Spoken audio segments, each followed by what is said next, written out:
وذكر فإن الذكرى تنفع المؤمنين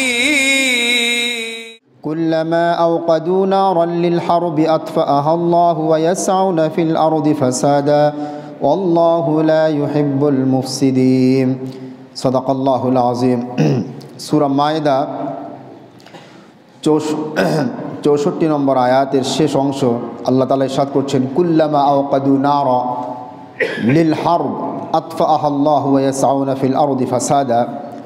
যখন এই আওকাদু তারা জ্বালিয়েছে নারান আগুন লিল হারব যুদ্ধ, অর্থাৎ যখন এই ইহুদিরা যুদ্ধের আগুন জ্বালিয়েছে আতফাআহা আল্লাহু আল্লাহ তাআলা সেটাকে বুঝিয়ে দিয়েছেন, নিভিয়ে দিয়েছেন, বলেন সুবহানাল্লাহ। ওয়া ইয়াসআউনা ফিল আরদি ফাসাদা, আর তারা জমিনের মধ্যে ফাসাদ তৈরি করে চলেছিল। আল্লাহু লা ইউহিব্বুল মুফসিদিন, আল্লাহ তাআলা ফাসাদ দাঙ্গা হাঙ্গামাকারীদেরকে আল্লাহ তাআলা পছন্দ করেন না। এ হচ্ছে আয়াতের শাব্দিক তর্জমা। আমরা এখন যে অবস্থান করতেছি মাসটা হচ্ছে শাবান মাস। এই মাসটার পরেই রমজান সিয়াম শুরু হয়ে যাবে ইনশাআল্লাহ। আল্লাহ তাআলা আমাদের সকলকে যেন রোজা রাখার তৌফিক দান করে, সকলে বলে আমিন। এই শাবান মাসে নবী করিম সাল্লাল্লাহু আলাইহি ওয়াসাল্লাম বেশি বেশি দোয়া করতেন। সবচেয়ে বড় যে আমলটা ছিল সেটা হচ্ছে এই হাদিসে এসছে, মা আয়েশা সিদ্দিকা রাদিয়াল্লাহু তাআলা আনহা বলছেন যে নবী করিম সাল্লাল্লাহু আলাইহি ওয়াসাল্লাম রমজান সারা কোনো মাসে পুরা মাস রোজা রাখতেন না, উনি শুধু একটা মাসে পুরা রোজা রাখতেন। সেটা কোন মাস বলেন? রমজান মাস। আর এই শাবান মাসে নবী করিম সাল্লাল্লাহু আলাইহি ওয়াসাল্লাম রোজার পরে সবচেয়ে বেশি যে মাসটাতে রোজা রাখতেন সেটা হলো এই শাবান মাস। এই শাবান মাসে নবী করিম সাল্লাল্লাহু আলাইহি ওয়াসাল্লাম বেশি রোজা রেখেছেন। তো এই জন্য আমরা সবাই চেষ্টা করব এই মাসটাতে বেশি বেশি রোজা রাখার জন্য। এখন কেন বেশি রোজা রাখতেন সেটাও হাদিসে এসছে।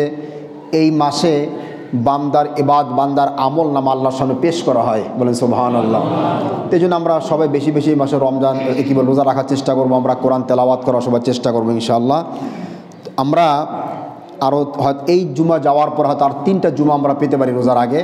তা আমরা আগামী জুমাতে ইনশাআল্লাহ মোটামুটি সূরা ফাতিহার গায়রিল মাগদুবি আলাইহিমের আমরা আলোচনা শেষ করার পরে এরপর আমরা ইনশাআল্লাহ রোজার আলোচনা শুরু করব। রোজার 2টা জুমা থাকতেই আমরা শুরু আলোচনা করব ইনশাআল্লাহ। তো আজকে আমাদের আলোচ্য বিষয় যেটা সেটা হচ্ছে যে আল্লাহ তাআলা বলছেন ইহুদিদের সম্পর্কে, ওয়া আলকাই কুল্লামা আওকাদু নারাল লিল হারব, যখনই তারা যুদ্ধের আগুন জ্বালিয়েছে ইহুদিদের সম্পর্কে আল্লাহ বলছেন আতফাআহা আল্লাহ, সে আগুন আল্লাহ তাআলা কি করেছেন? নিভিয়ে দিয়েছেন। আচ্ছা, আর কি করেছে? ওয়া ইয়াসআউনা ফিল আরদি ফাসাদা, আর ইহুদিরা জমিনে তাদের অভ্যাসই হচ্ছে তারা জমিনে কি করে তারা বলেন ফ্যাসাদ তৈরি করে, গোলযোগ তৈরি করে, দাঙ্গা হাঙ্গামা তৈরি করে। আল্লাহ বলছেন যারা নাকি দাঙ্গা হাঙ্গামা গোলযোগ যারা তৈরি করে আমি আল্লাহ পাক তাদের কী করি না? পছন্দ করি না। এখন আসেন আসলে মূল যে বিষয়টা সূরা ফাতিহার শেষ যে আয়াত গায়রিল মাগদুবি আলাইহিম ওয়ালাদ-দাল্লিন, এই যে মাগদুব যে আমরা বলেছি যে তাদের উপর আল্লাহর গজব নাজিল হয়েছে, যতগুলো কারণ আল্লাহ তাআলা কোরআনে বর্ণনা করেছেন আমরা একটা একটা করে আলোচনা করতেছিলাম। আজকে সর্বশেষ আলোচনা করব তাদের আরেকটি অপকর্ম নিয়ে। ইহুদিদের ষড়যন্ত্র দেখেন, ইহুদিদের ধোঁকা, ইহুদিদের প্রতারণা এতটা কঠিন, এতটা সূক্ষ্ম। মুসলমানদের মধ্যে যদি কোরআনে জ্ঞান না থাকে, রাজনীতি যতই আপনি ভালো বোঝেন না কেন, খুব ভালো করে একটা জিনিস আমি আপনাদেরকে বলি, সবসময় মাথায় রাখবেন, আপনি দুনিয়ার রাজনীতির একবারে যত গোড়া খুঁটিনাটি সবই আপনি বোঝেন, যদি কোরআনের জ্ঞান আপনার না থাকে, কোরআনের জ্ঞান যদি আপনার মাথায় না থাকে, আপনি দুনিয়া পদে পদে আপনি মার খাবেন। আপনি কথা কি বুঝতেছেন আমার? আমরা কিন্তু সবাই রাজনীতি কমবে, দেখবেন চার দোকানে বসলে মনে হবে যে একজন বুদ্ধিজীবী। কি জীবী বলেন? বুদ্ধির ঠেলা টিকতে পারবেন না এদের। আর রাজনীতি এত সুন্দর বোঝে কিন্তু কোরআনের ব্যাপারে বা কলম কিচ্ছুই জানে না। মুসলমান মার খাইতেছে এই জন্যেই। রাজনীতি এটা হলো মিথ্যা, ধোঁকা, প্রতারণার একটা জায়গা। কথা বুঝতেছেন আমার? এই যতই আপনি রাজনীতি বোঝেন, যতই বিশ্ব সম্পর্কে আপনি ভালো বোঝেন দেখেন, যদি কোরআনের জ্ঞান না থাকে আপনি জায়গায় জায়গায় শুধু মার খাবেন, মার খাবেন, আপনি অস্তিত্ব আপনি টিকাইতে পারবেন না। কারণ দুনিয়াটা হলো ধোঁকার জায়গা। এই পুরা ধোঁকাটা আল্লাহ তাআলা কম্পিউটারের মতো পুরা কোরআনে দিয়ে দিয়েছেন। সামনে যদি আপনার কোরআনটা থাকে আপনি বুঝতে পারবেন যে কোনটা কোনটা ধোঁকা, কোনটা কোনটা ভালো, কোনটা কোনটা খারাপ, সব বুঝতে পারবেন কোরআন দেখে। কথা কি বুঝতেছেন আমার ভাইরা? তো এখন এই যে ইহুদিদের যে ধোঁকাটা, এদের ধোঁকা এত সূক্ষ্ম, এত মানে এরা এত কৌশলী, আপনি কোরআনটা না পড়েন, আপনি দুনিয়া সম্পর্কে যতই ভালো বোঝেন না কেন ওদের সাথে কুলেই পারবেন না। কারণ ইহুদিদের বুদ্ধি মাথায় মানে খারাপ বুদ্ধি যেটা এত বেশি, সাধারণ মানুষের পক্ষে বোঝা তো ভালো, অনেক আলেমরাই বুঝতে হিমশিম খেয়ে যায়, এত কঠিন ওদের মাথার বুদ্ধি, দুষ্ট বুদ্ধি খুব সাংঘাতিক ওদের।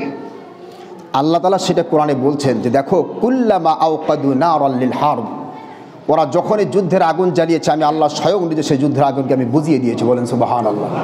ওয়া ইয়াসাউনা ফিল আরদি ফাসাদা, আর তারা জমিনের মধ্যে তারা কী করবে? ফ্যাসাদ তৈরি করবে, মারা হাঙ্গামা, তারা মারামারি করবে দুই দিক থেকে।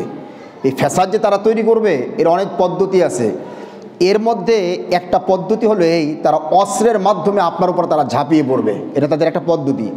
আর একটা হলো তাদের বুদ্ধি কৌশল দিয়ে তারা ফ্যাসাদ তৈরি করবে, মাথার বুদ্ধি খাটিয়ে আপনাকে মারি দেবে, আপনি বুঝতেই পারবেন না।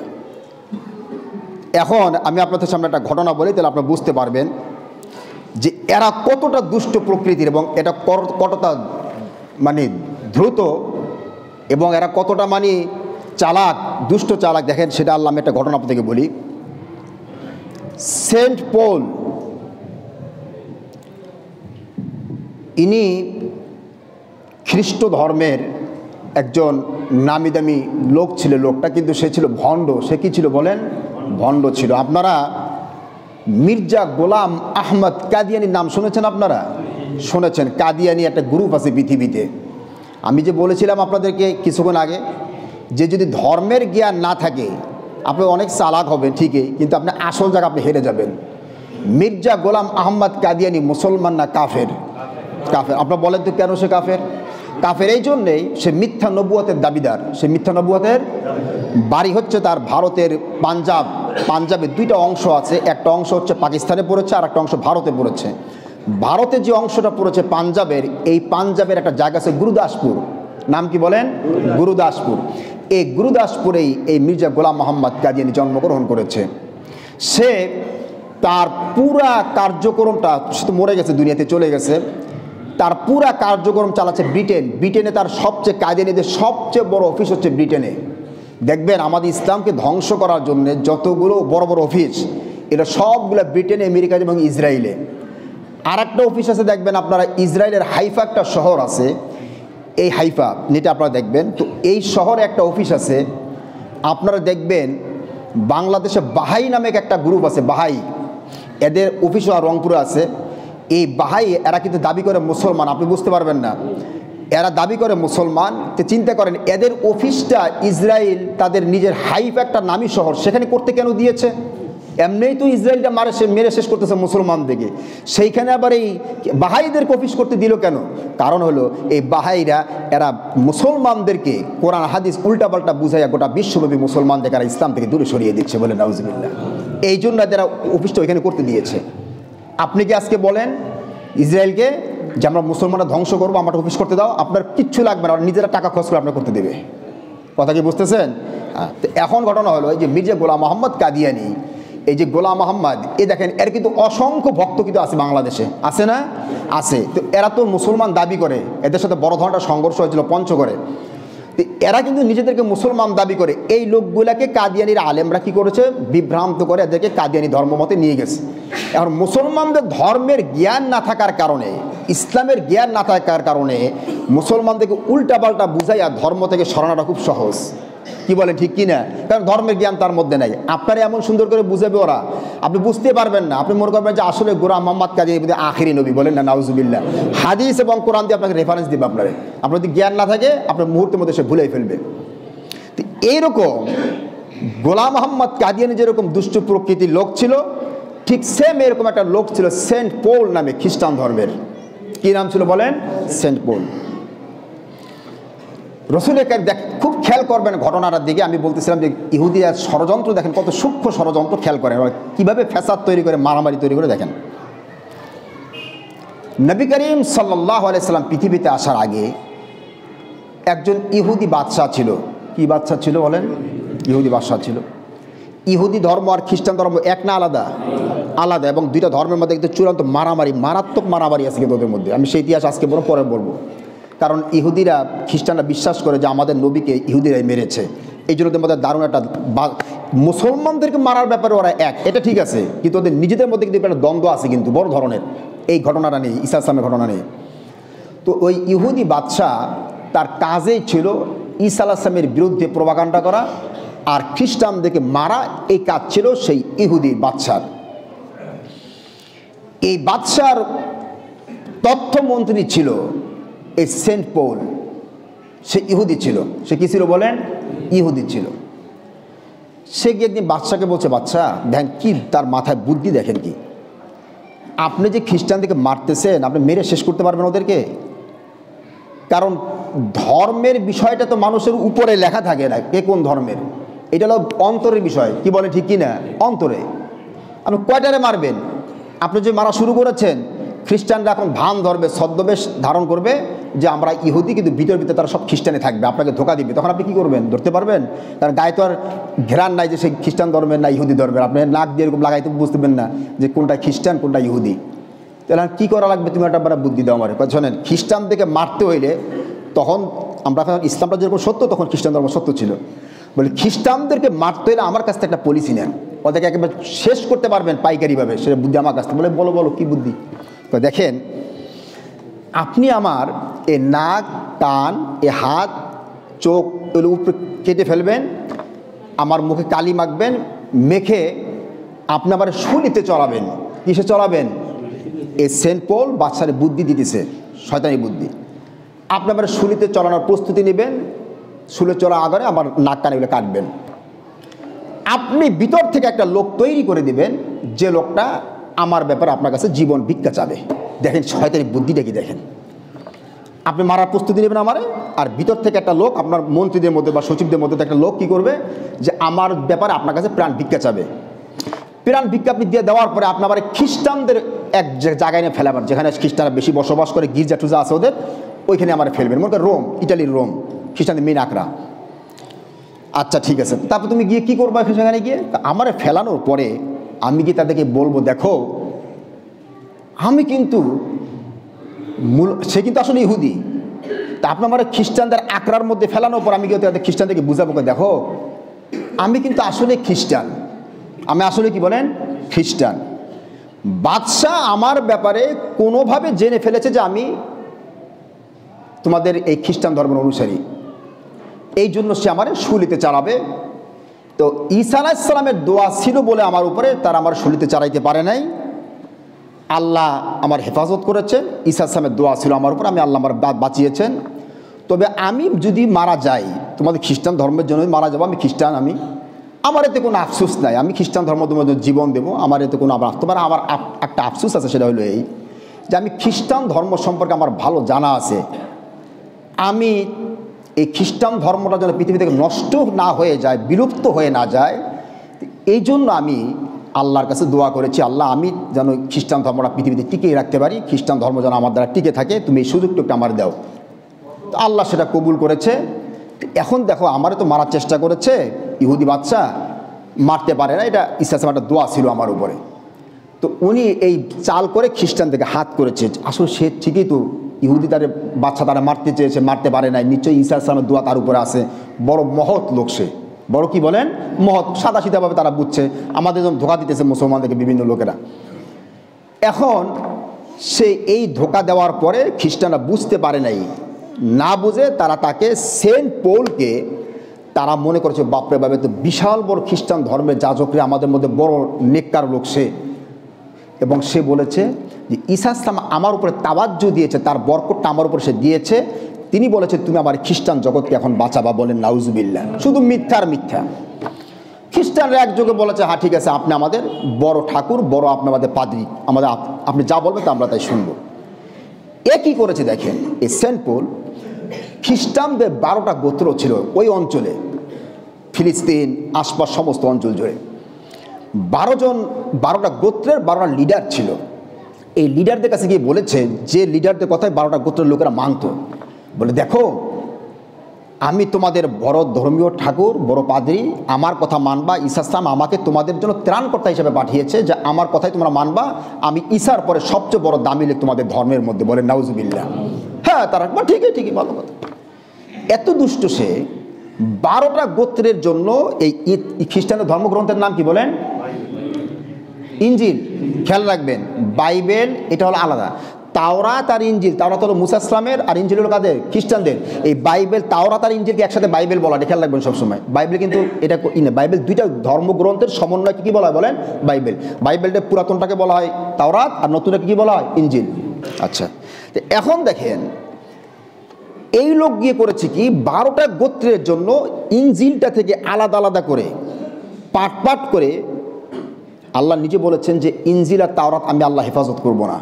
বিমাস্তহফিজু মিন কিতাবিল্লাহ, এটা ইহুদিরা খ্রিস্টানরা তারা হেফাজত করবে। আর কোরআনের ব্যাপারে বলেছে না, আমি নিজে আল্লাহ বা কোরআনকে হেফাজত করবো বলে সুবহানাল্লাহ। এই জন্য কোরআনে কেউ আজ পর্যন্ত ভেজাল ঢুকাইতে পারে নাই। এই চেষ্টা যদি কেউ করে সাথে ধরা পড়বে কিন্তু, কি বলেন ঠিক কিনা? কারণ তামাম দুনিয়ায় 1,25,00,000 হাফেজে কোরআন আছে বলেন সুবহানাল্লাহ। খ্রিস্টান ধর্মে কোনো হাফেজ নাই, ইহুদি ধর্মেও নাই। তো যাই হোক, এই যে ধোকাবাজিটা করেছে, তাদের ধর্মে তো কোনো হাফেজ নাই, উল্টা পাল্টা সব একযোগ করে 12টা গোত্রের জন্য আলাদা আলাদা, পরস্পর বিরোধী আলাদা আলাদা করে সে কিছু কিতাব বানিয়েছে, চটি বইয়ের মতো বানিয়েছে। বানিয়ে 12টা নেতারে আলাদা একসাথে ডাকে নাই, কি শয়তান দেখেন, আলাদা আলাদা করে ডেকে ডেকে বলছেন, দাও এইটা তুমি পড়বা, তোমার জাতিকে বুঝাবা, তোমার তুমি এটা পড়বা, তোমার লোক দেখে বুঝাবে। 12 জনকে ভাগ করে দিয়েছে। দেওয়ার পরে সে বলেছে, দেখো এটা ঈসা ইসলামের কথা, ঈসা ইসলাম এটা ভাগ করেছে, আমার কাছে বলেছে, আল্লাহ আমার কাছে ওহী পাঠিয়েছে, বাস এইভাবে। এখন সে মারা যাওয়ার কিছুদিন আগে এই 12 জনকে আলাদা আলাদা করে একসাথে ডাকে না, আলাদা করে বলছে, আমি তো মরে যাব, বয়স হয়েছে আমার, তোমরা একটা কাজ করবা, আমি মারা যাওয়ার পরে তুমি আমার খলিফা হবা। কথা বুঝিন কিন্তু, দেখেন চালাকি। আলাদা করে কেন বলছে? যদি সবাই একসাথে বলে তাহলে তার একজনের নাম বলে সবাই জানবে যে এর খলিফার কথা বলছে, তখন তার জ্ঞান লাগবে না। আলাদা একজনকে বলছে, এই আমি মারা যাওয়ার পরে ধর্মটা তুই দেখাশোনা করবি, তুই আমার খলিফা, তোর বিরুদ্ধে যে যাবে তার হত্যা করবি, তারে বুঝেছে এইটা। আর একটাকে কি বুঝেছে, আমি মারা যাবো, তুই আমার খলিফা হবি, তোর বিরুদ্ধে যে চলবে তুই তার হত্যা করবি। এরকম 12 জনকে মাথা ধোলাই করছে, বুঝেন কিন্তু 12 জনকে 12 ভাবে বুঝেছে। বুঝানোর পরে যখন সেন্ট পল যখন মারা গেল, মারা যাওয়ার পরে এখন দেখেন তাদের প্রত্যেকের হাতে কিন্তু একটা কাগজ ছিল কিন্তু, যেটার মধ্যে তার সিগনেচার ছিল সেন্ট পৌলের। এই সেন্ট পল মারা যাওয়ার পরেই এই 12 জন নিজেদের সেই দস্তখতে কাগজ নিয়ে সব বের হয়েছে, বলে দেখো সেন্ট পল বলছে আর সে মারা গেলে আমি হব এই দলের, এই খ্রিস্টান ধর্মের আমির। এখন সে বলছে আমি এই, এখন ওই দস্তখতের মধ্যে তোমার এটা লেখা আছে, যদি কেউ কার বিরুদ্ধে চলে তারা কী করা লাগবে বলেন? হত্যা করা লাগবে। প্রত্যেকের সইয়ের মধ্যে কিন্তু লেখা আছে। এখন এ দেখতেছে আমার বিরুদ্ধে, এ বলতেছে, এ দেখতেছে 12 জনের বিরুদ্ধে। এই দেখার পরেই সবার কাছে সিলমোহর আছে সেন্ট পলের, একজন আর একজনের বিরুদ্ধে বাস তরবারি ধরা শুরু করে, বাস পরস্পরে মারামারি আর কাটাকাটি শুরু হয়ে গেল। কথা কি বুঝতেছেন? ওরা নিজেরাই, সে কিন্তু মরে গেছে, মরে যাওয়ার পরে এই 12 জন লোক আর 12 জনকে বলেছে, তোর বিরুদ্ধে যে করবি তুই তাকে হত্যা করবি। বাস দেখছে ঠিকই একজনের বিরুদ্ধে, বাস ওরা মারতেছে, ওরা মারছে। পুরা ওই এলাকার পুরা খ্রিস্টানদেরকে তারা ফিনিশ করে দিয়েছে, শেষ করে দিয়েছে, বলেন নাউজুবিল্লাহ। তাহলে এখানে ইহুদিদের মারা লাগে নাই, খ্রিস্টানদের মধ্যে নিজেদের মধ্যে ঢুকাইয়া দিয়া খ্রিস্টানরা নিজেরা মারামারি করে সব শেষ হয়ে গেছে সেখানে। কথা কি বুঝতেছেন? কত বড় চালাক দেখেন ইহুদিরা। ঠিক তেমনি দেখেন, আমি আপনাদের একটা কথা বলি, ওরা কিভাবে ঝামেলা তৈরি করে। দেখেন এখানে লাগবে ইসলাম লাগবে, আমার নবী সেটা দেখিয়েছেন। কারণ রসুল তো এই ইতিহাসটা রসুলের জানা ছিল, কারণ রসুলের আগের ঘটনা এটা। নবী করিম সাল্লাল্লাহু মদিনাল মুনাওয়ারা যাওয়ার পরে দেখেন, আমি গত সপ্তাহে বলেছি, ইসলাম কিন্তু যতক্ষণ আপনি ভালো চলবেন, কোনো ঝামেলা করবেন না, ইসলাম আপনার সাথে কোনো ঝামেলা যাবে না। আপনি যখনই ঝামেলায় জড়াবেন, অশান্তি তৈরি করবেন, ইসলাম কিন্তু আপনার ছাড় দিবে না। কথা কি বুঝতেছেন আমার? নবী করিম সাল্লাল্লাহু 13 বছর মক্কায় ভালো ব্যবহার করেছেন, ওদের সাথে ভালো আচরণ করেছে। যখন দেখছেন আর হবে না, একটা অঙ্গে যখন নাকি আপনার রোগ দেখা দেয়, মনে করে ক্যান্সার, আল্লাহ মাফ করুক সবাইকে, ক্যান্সার দেখা দেয়, তখন কিন্তু সেই অঙ্গটা কাটা ছাড়া কোনো বুদ্ধি থাকে না। কি বলে ঠিক কি না? রসুল যখন দেখলেন যে মদিনার ইহুদিদের ক্যান্সার রোগে ধরেছে, আর আমার চিকিৎসা করার আর কোনো রাস্তা নাই, তখন নবী করিম সাল্লাল্লাহু আলাইহি ওয়াসাল্লাম হাতে অস্ত্র নিয়েছেন, যাতে কাটা ছাড়া এখন আর কোনো কি নেই, বুদ্ধি নেই। নবী করিম সাল্লাল্লাহু আলাইহি ওয়াসাল্লাম যখন মদিনায় গেলেন, যাওয়ার পরে ইহুদিদের 4টা গোত্র ছিল, বনে কাইনুকা, বন নজির, বনি কুরাইজা, বনু হারেসা। তো বনি কাইনুকার লোকেরা যেখানে বসবাস করতে, বুখারী সহিহ হাদিস এসছে, ওইখানে একজন মুসলিম মহিলা, বনি কাইনুকা ইহুদিদের গোত্র, ওদের বাজারে একজন মুসলিম মহিলা এরকম বোরকা, বড় মোটা কাপড় পরে, লম্বা কাপড় পরে, স্বর্ণের দোকানে গেছে স্বর্ণ কেনার জন্য, ইহুদিদের একটা দোকানে। যাওয়ার পরে গুন্ডা প্রকৃতির শয়তান টাইপের কিছু ইহুদি এরা এক মহিলার সাথে জোরাজোরি, দেখতে খুব মহিলা খুব সুন্দরী ছিল, ওরা কেমনে বাদ জেনেছে, মহিলাকে বারবার বলছে, তুমি মুখটা একটু খোলো, তোমার দেখবো। তুমি বলছো না, মুখ খোলা যাবে না, মুখ খুলবো না, সে খুলবে না, না করে দুই এক কথায় তার সাথে কথাকাটি করতে। এই সুযোগে যে দোকানদার ছিল, স্বর্ণের দোকানদার, সে করেছি দেখেন মহিলার কাপড়ের যে নিচের একবারে অংশটা, এই অংশটা এইটার সাথে পিঠের সাথে একটা কাঁটা লাগিয়ে দিয়ে এরকম জোরে দিয়েছে, নিচের অংশটা আর পিঠের অংশটা। মহিলা যখন বসার থেকে ওই কথা বলতে ওদের সাথে তর্ক বিতর্ক করতেছে, আর এই ফাঁকেই কাজটা সে করেছে, কি শয়তান দেখেন। মহিলা যখন বসার থেকে যখন দাঁড়িয়েছে পুরা উলঙ্গ হয়ে গেছে, বলেন নাউজুবিল্লাহ। আপনি বলেন এটা কেউ সহ্য করবে?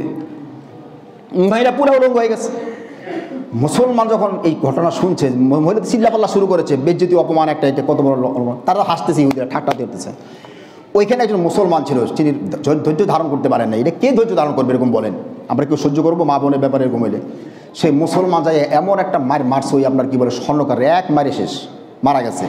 এ মারা যাওয়ার পরেই কিন্তু দেখেন মুসলমান আর ইহুদির মধ্যে, বনু কাইনুকার মধ্যে বড় ধরনের মারামারি শুরু হয়ে গেল। সেখানে নবী করিম সাল্লাল্লাহু আলাইহি ওয়াসাল্লামের সাথে চুক্তি ছিল বাইনে কাইনুকার, কোনো মারামারি করা যাবে না। দোষ তো প্রথম ইহুদি করছে, মুসলমান তো কিছু করে না। এখানে রাসূল সাল্লাল্লাহু আলাইহি ওয়াসাল্লাম গিয়ে সেখানে উপস্থিত। কী হয়েছে বলো? বলে এই ঘটনা। রাসূল সাল্লাল্লাহু আলাইহি ওয়াসাল্লাম বলছে, বনু কাইনুকা খেয়াল রেখে দিও, আমরা মুসলমান, আমাদেরকে দুর্বল মনে করবা না। কে বলছেন? রসুল বলছেন যে আমরা মুসলমান, আমাদেরকে দুর্বল মনে করো না। কয়েকদিন আগে কিন্তু বদর হয়েছে, বদরের যুদ্ধে, তার কয়েকদিন আগে বদর যুদ্ধ হয়েছে। বদরের যুদ্ধে কেমনে মারছি তুমি দেখছো? বনি কাইনুকাকে রসুল বলতেছেন, বদরের যুদ্ধে মক্কার কাফেরদের কি মাইটটা মারছি দেখছো তোমরা? সোজা হয়ে যায় কিন্তু একবার টাইট করে ফেলবো। আমি কিন্তু বললাম আমার রাষ্ট্রে ফাইজদামি করবো, একটার রাস্তা আমি ছাড়বো না। রসুল খুব রাগ করলেন, তাদেরকে নরম গরম বুঝাইলেন। ইহুদিরা কয় কি জানেন? রসুলকে ভাগ্য খারাপ তো। ইহুদিরা বনি কাইনুকার লিডাররা কয়েছে, মুহাম্মদ বলেন সবাই সাল্লাল্লাহু আলাইহি ওয়াসাল্লাম, তুমি মক্কার লোকদের সাথে লড়াই করছো, ওরা তো যুদ্ধে তেমন পারদর্শী না। আমরা ইহুদি, আমাদের সাথে লড়বা, টের পাও নাই। আমরা ইহুদির সাথে লড়লে টের পাবা যুদ্ধ কারে কয়। সর্বনাশ কয় কি এরা আমারও ধমক দেয়ারা, সাহাবীরা দিঘা সব, ওরা আমারও ধমক দিতেছে, আমার রাষ্ট্রে বসে থেকে আমার সাথে লড়াই করবে। সবগুলারে ঘেরাও কর, বনু কাইনুকারে ফাজিল। সব সাহাবায়ে কেরাম বনু কাইনুকার পুরা বাড়িঘর সব ঘেরাও করে ফেলেছে। রসুল সাল্লাল্লাহু আলাইহি ওয়াসাল্লাম ঘেরাও করার পরে 15 দিন পর্যন্ত ঘেরাও করেছে, একটাও বের হতে পারবি না। রসুল খুব রাগ হয়েছে। রাগ হয়ে এখন তোরা কি করবি? একজন সাহাবী ছিলেন উবাদা ইবনে সামিত, সে গিয়ে বসে, রসুল এদিকে মেরেন না, ছেড়ে দেন। বলে হ্যাঁ, সবগুলারা বলবি, তুমি গিয়ে বলো গাট্টি গোস্তা সব ছেলে পেলে নাতি পুতি যা আছে, পাতিল ডেক যে সব রেডি করে সবজন আমার মদিনা থেকে বের হয়ে যায়। আমি টাইম দিলাম, সব চলে যাবে, একটা থাকতে পারবে মদিনার ভিতরে। আমারে ধমক দাও আমার রাষ্ট্র থেকে, 15 দিনের মধ্যে টাইম দিলাম, সব মদিনা ছেড়ে চলে যাবে। বলে সোজা হাঁটবা এখান থেকে সিরিয়ার দিকে। সবগুলোকে রসুল সেখান থেকে গাট্টি গো সব টোপলা টোপলা গুটা বলে সব চলে যায় সিরিয়াতে। সিরিয়াতে আজরুয়াত একটা জায়গা আছে, বলে সব ওখানে চলে যায়, আমার মদিনা তো কেউ থাকতে পারবি না। বলেন সুবহানাল্লাহ। তাহলে রসুল সোজা করেছিলেন ইহুদি, কি বলেন ঠিক কিনা? এরা ওই মহিলাদের দিয়ে একটা ফ্যাসাদ তৈরি করছিল মদিনাতে। রসুল বলছে আমার এই জমিনের মধ্যে, আমার রাষ্ট্রের মধ্যে কোনো ফ্যাসাদ তৈরি করা চলবে না, কোনো দাঙ্গা হাঙ্গামা করা চলবে না। এইটা আল্লাহ পাক বলেছেন, ওরা যখন কুল্লামা আওকাদু নারাল লিল হারব, যখন ওরা ফিতনা ফাসাদের আগুন যখন ওরা জ্বালিয়েছে, আমি আল্লাহ তাআলা মুহাম্মদকে দিয়ে সে আগুন আমি নির্বাপিত করেছি। বলেন সুবহানাল্লাহ। রসুল ইন্তেকালের আগে স্পষ্ট বলে গেছেন, আখরিজুল ইয়াহুদা ওয়ান নাসারা মিন জাজিরাতিল আরব। রসুলের ইন্তেকালের সর্বশেষ আপনারা জানেন, হাদিসে পড়ে দেখবেন, আপনারা হাদিস অধ্যায় এসছে, আমার সাহাবীরা এই মক্কা মদিনা পবিত্র হেজাজ থেকে তোমরা ইহুদি এবং খ্রিস্টান থেকে বের করে দিবে। রসুল জীবদ্দশা পারেন নাই, হযরত ওমর পেরেছিলেন। ক্ষমতা আসার পরে কোনো ইহুদি এবং খ্রিস্টান তিনি মদিনা রাখা সব বের করে দিয়েছেন। আজকে যদি আপনার মক্কা মদিনা যান, দেখবেন মক্কা এবং মদিনায় স্পষ্ট লেখা আছে, কোনো অমুসলিম মক্কা এবং মদিনায় প্রবেশ করতে পারবে না। সুবহানাল্লাহ বলেন। এটা হলো যদি শক্তি থাকে। মুসলমানদের সেই শক্তি একটা সময় ছিল, আর এখন মুসলমানদের ছাগল আর ভেড়ার মতো, মুসলমানদের কোনো কি নেই, মূল্য নাই। এই জন্য মুসলমানদের উপর চেপে বসেছে। আমার ভাইরা দেখেন, এই যে ইহুদি এবং খ্রিস্টান যাদের কথা আমি বলতেছিলাম, যে আল্লাহ রাব্বুল আলামিন এদের একটা খাসলত হলে জমিনের মধ্যে ফিতনা ফাসাদ করবে, মারামারি দাঙ্গা হাঙ্গামা করবে। আল্লাহ আমাদের মুসলমানদেরকে বুঝাইলেন, খবরদার মুসলমান, ওদের মধ্যে কোনো ষড়যন্ত্র, কোনো ফিতনা ফাসাদ তোমরা জমিনে করতে পারবা না। তোমরা ভালো হবা তো আমি আল্লাহ পাক তোমাদের সাথে আছি। বলেন সুবহানাল্লাহ। 2 নম্বরে একটা জিনিস দেখেন, আমাদের উপরে একটা প্রশ্ন আসে, আমি সেটা প্রশ্ন আজকে জবাব আপনারা দিচ্ছি। আমাদের উপরে ইহুদিদের সবচেয়ে বড় রাগ কেন জানেন? বলতে পারবেন আপনারা? কে বলতে পারবেন বলতে দেখি? আমাদের উপরে ইহুদিদের এত রাগ কেন? ওরা আমাদের সহ্যই করতে পারে না। কারণ আছে। প্রথম নম্বর কারণ হলো এটাই যে আমাদের আখেরি জামানার নবী ওদের বংশে আসতো না কেন? এটা একটু বুঝে আপনাদের এটা বুঝবেন। হযরত ইব্রাহিম আলাইহিস সালাম, দেখেন তাকান, ইব্রাহিম আলাইহিস সালামের 2 ছেলে ছিল, এক ছেলের নাম ইসহাক, আরেকজনের নাম ইসমাইল। ইসমাইল বড়, ইসহাক ছোট। আমাদের নবী তিনি হচ্ছেন হযরত ইসমাইল আলাইহিস সালামের বংশের থেকে এসেছেন। তার বংশ থেকে এসেছেন। আর ইসহাক আলাইহিস সালামের বংশ থেকে যত ইয়াকুব আলাইহিস সালাম, ইউসুফ আলাইহিস সালাম, যত বনী ইসরাইলের নবীরা, সমস্ত নবীরা কোন বংশ থেকে এসেছে? ইসহাক আলাইহিস সালাম, ইসহাক থেকে। আর আমাদের নবী এসেছেন কার থেকে বলেন? ইসমাইল আলাইহিস সালাম থেকে। তাহলে ইহুদিরা যে বনী ইসরাইলের, সেই বনী ইসরাইল থেকে আখিরি জামানার নবী আসে নাই। আপনারা এখনও যে তাওরাতটা আছে, সেই তাওরাত যদি খুলে আপনারা দেখেন, স্পষ্ট দেওয়া আছে যে আখিরি জামানার নবী পৃথিবীতে প্রত্যেক নবী, আল্লাহ পাক বলছেন ওয়াইযা খাযাল্লাহু মিসাকান নাবিয়্যিন, আমি প্রত্যেক নবীর কাছ থেকে আমি ওয়াদা নিয়েছি যে তোমাদের জমানা যদি আমার আখিরি জামানার পয়গম্বর নবী মুহাম্মদ আসে, তোমরা অবশ্যই তোমরা সেই মুহাম্মদকে সাহায্য করবে, তার উপর ঈমান আনবে। বলেন সুবহানাল্লাহ। সমস্ত নবীরা আদম আলাইহিস সালাম থেকে নিয়ে ঈসা, সমস্ত নবীরা বলেছে যে পৃথিবীতে একজন শেষ নবী পৃথিবীতে আসবেন, কিন্তু কেউ কেউ বলেন না যে তিনি ওই বংশে আসা লাগবে। বংশে আসাটা কোনো বিষয় না, সে নবী হিসেবে আসবে, তখন তাকে মানবা। ইহুদিরা মানতেই পারতো না যে সে আমাদের বংশে, ইসহাক আলাইহিস বংশে না আসে, ইসমাইল আলাইহিস বংশে কেন আসলো। এইটা ছিল তাদের প্রথম রাগ। আর দ্বিতীয় যে রাগটা ছিল আমি সেটা বলছি, সেটা হচ্ছে যে আল্লাহ রাব্বুল আলামিন কুরআনুল কারীমে সূরা কি বলে আপনার আন-নিসার মধ্যে আল্লাহ তাআলা বলছে, দেখেন দ্বিতীয় রাগ খেয়াল করবেন সবাই, কি বলছেন আল্লাহ তাআলা? আমলাহুম নাসিবুম মিনাল মুলক ফাইযা লা ইউতুনা আন-নাসা নাকিরা আম ইয়াহসুদুনা আন-নাসা আলা মা আতাহুমুল্লাহু মিন ফাদলি। তারা আপনার উপরে হিংসা করে এই জন্যে যে আলা মা আতাহুমুল্লাহু মিন ফাদলি, আপনাকে যে আমি আল্লাহ তাআলা অনুগ্রহ করেছি, দয়া করেছি, এই জন্য তারা আপনার উপর হিংসা করে। সেই হিংসাটা কি দয়াটা? ফাকাদ আতাইনা আলা ইব্রাহিম আল কিতাব ওয়াল হিকমা, ইব্রাহিমের বংশধরকে আমি আল্লাহ তাআলা কিতাব দিয়েছি, ওয়াল হিকমা দিয়েছি, জ্ঞান দিয়েছি, ওয়া আতাইনাহুম মুলকান আযীমা, আর ইব্রাহিম আলাইহিস সালামের বংশের লোকদেরকে আমি রাজত্ব দান করেছি। এই রাজত্ব দান করাটার কারণে তারা কিন্তু আপনার উপর রাগ, যে মুহাম্মদকে আল্লাহ কেন রাজত্ব দিল? মুলকান, তারে রাজত্ব দিলে কেন? সে রাজত্ব, সে রাজা হবে কেন? সে আমাদের প্রজা থাকবে, রাষ্ট্রের সাথে তার কি সম্পর্ক? আমাদের বাংলাদেশে অনেক ইহুদি মার্কা মুসলমান আছে, কয় ধর্মের মধ্যে রাজনীতি নাই, ধর্মের সাথে রাজনীতির আবার কি সম্পর্ক আছে না? এরা আর মধ্যে মাথার মধ্যে ইহুদি চিন্তা ঢুকছে মাথার মধ্যে, কি বলে ঠিক কিনা? ইসলাম ধর্মে যদি রাজনীতি না থাকে, আপনি ইসলাম নিয়ে চলতে পারবেন না। পারবেন? আমি একটা দৃষ্টান্ত দেই। আমি 500 বছর যদি আমার মতো খতিব এখানে বয়ান করে, বগিবালা পাড়াতে মদ বন্ধ হবে না। বন্ধ হবে? মদ সেই দিন বন্ধ হবে বাংলাদেশের প্রধানমন্ত্রী যেদিন বলবে বাংলাদেশে একটা মদের বোতল আমি দেখতে চাই না, সেদিন মদ বন্ধ হবে। কি বলে ঠিক কিনা? রাষ্ট্রীয় ক্ষমতা ছাড়া ইসলাম আপনি কায়েম করতে পারবেন না। এই জন্য তাফসিরে এসছে রাজনীতি আর ধর্ম দুইটা আপন যমজ বোনের মতো। বলেন সুবহানাল্লাহ। আমার ধর্মে নবী করিম সাল্লাল্লাহু আলাইহি ওয়াসাল্লাম থেকে নিয়ে হাজার হাজার লোক এই রাষ্ট্র পরিচালনা করেছে। কি বলেন ঠিক কিনা? তবে এই রাজনীতি আর আমাদের রাজনীতি আকাশ আর জমিন তফা। এরা যে রাজনীতি করে এটা হলো জাহান্নামের রাজনীতি, আর নবী যে রাজনীতি শিখেছেন সেটা জান্নাতের রাজনীতি। বলেন সুবহানাল্লাহ। এই রাজনীতির মাধ্যমে মদ সমাজে চলবে, এই রাজনীতির মাধ্যমে সমাজে মদ, জুয়া, টাস, জিনা, ব্যভিচার প্রচার আর সয়লাভ হবে। আর ইসলামী রাজনীতি কায়েম হলে জিনা, ব্যভিচার, মদ, জুয়া, সুদ, বদমাশ, সন্ত্রাস, বদমাশ সব বন্ধ হয়ে যাবে। এইটা হলো পার্থক্য। সুবহানাল্লাহ বলবেন না? তো ইহুদিদের কথা হলো ওয়াতাইনাহুম মুলকান আযীমা, মুহাম্মদ তোমার সাথে রাষ্ট্রের কি সম্পর্ক? তুমি রাষ্ট্র ক্ষমতা গেছো কেন? আল্লাহ বলে রাগটা এই জায়গায় পৃথিবীতে। আমি আপনাদেরকে একটা রেফারেন্স দেবো, শুনবেন সবাই। হান্টিংটন একজন বড় বিজ্ঞানী দার্শনিক, সে বলেছে মুসলমান এবং খ্রিস্টানদের মধ্যে মূল ধর্ম হলো এই যে খ্রিস্টানরা বলে ধর্মের সাথে রাজনীতির কোনো সম্পর্ক নাই, আর ইসলাম বলে ধর্ম আর রাজনীতি এক। এইটা নিয়ে মূল দ্বন্দ্ব খ্রিস্টানদের সাথে আমাদের ইহুদিদের সাথে। বলেন সুবহানাল্লাহ। তাহলে আমাদের ধর্মে ওই যে তারা ইহুদিরা বলেছে যে মুহাম্মদের সাথে রাজনীতি ধর্মের কি সম্পর্ক? কি সম্পর্ক? তার মূল রাজত্বের কি সম্পর্ক? আল্লাহ বলছে এই কারণে কিন্তু ইহুদিরা মুসলমানদের দারুণ খেপা।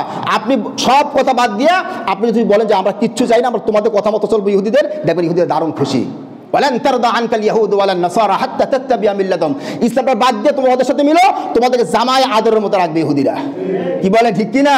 মিশরের ফারুকের রাখছিল রাষ্ট্রপতির। এই জন্য আমার ভাইরা আল্লাহ তাআলা বলছে তোমাদের উপর মেইন রাগ হলো ওদের এইটাই যে তোমরা তার রাজত্ব কেন যাবা। 2 নম্বরে শেষ করছে আজকে ইহুদিদের আলোচনা, সেটা হলো এই ইহুদিরা আমাদের মুসলমানদের যে বিষয়টা আল্লাহ তাআলা কোরআনে বলছেন ওয়ায়াকুলুনা আলাইনা লাইসা আলাইনা ফিল উম্মিয়িনা সাবিল, আমরা মুসলমানদের উপরে যে ধরনের অত্যাচার ও বিচার করি না কেন কোনো গুনাহ হবে না। বলে নাউজুবিল্লাহ।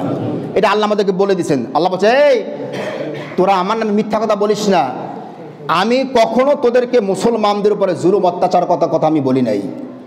কোনো মানুষ, কোনো নিরপরাধ মানুষ উপরে কিন্তু তোদেরকে আমি কখনো বলি না তাদের উপর জুলুম করবি। আজকে ইসরায়েল যে আমাদের উপর জুলুম করতেছে, মুসলমানদের জুলুম করতেছে, ওরা মনে করে, ওরা বিশ্বাস করে যে আল্লাহ নাকি ওদেরকে বলেছে যে ইহুদি যারা ইহুদি না, এদের সাথে যে ধরনের আচরণ করো, মারো কাটো, তা আল্লাহ কোনো হিসাব নেবে না। বলেন নাউজুবিল্লাহ। ইসলাম আমাদেরকে শিখিয়েছে, ওই মুসলমান তোমাদের মধ্যে যদি চিন্তা না আসে, খবরদার তোমরা কখনো কোনো নিরপরাধ, কোনো ইহুদি হোক, খ্রিস্টান হোক, হিন্দু হোক, কারো গায়ের উপর তোমরা হাত দিবা না। বলেন সুবহানাল্লাহ। আল্লাহ আমাদের কি করছে বলেন, আল্লাহ বলছে ওয়ালা ইয়াজরিমান্নাকুম শানাআনু কওমিন, তোমরা যখন বিচার করবা, সামনে ইহুদি আসুক, হিন্দু আসুক, খ্রিস্টান আসুক, খবরদার বিচার করার সময় আল্লাহ তা'দিলু, ইদলু, ইনসাফ করবা, আর হুয়া আকরাবু লিত-তাকওয়া, এইটা হলো তাকওয়া। বলেন সুবহানাল্লাহ। তো আল্লাহ তাআলা আমাদের সকলকে ইহুদিদের খাসলত থেকে যেন আল্লাহ আমাদের কী করে বলেন হেফাজত করেন। ফিতনা, ফাসাদ, মারামারি, জুলুম, অত্যাচার, এগুলো থেকে আল্লাহ আমাদের কী করে বলেন হেফাজত করে। আল্লাহ যেন সুষ্ঠুভাবে শান্তিতে যেন রাষ্ট্রে এবং সমাজে বসবাস করার তৌফিক দান করে। সকলে বলি আমিন।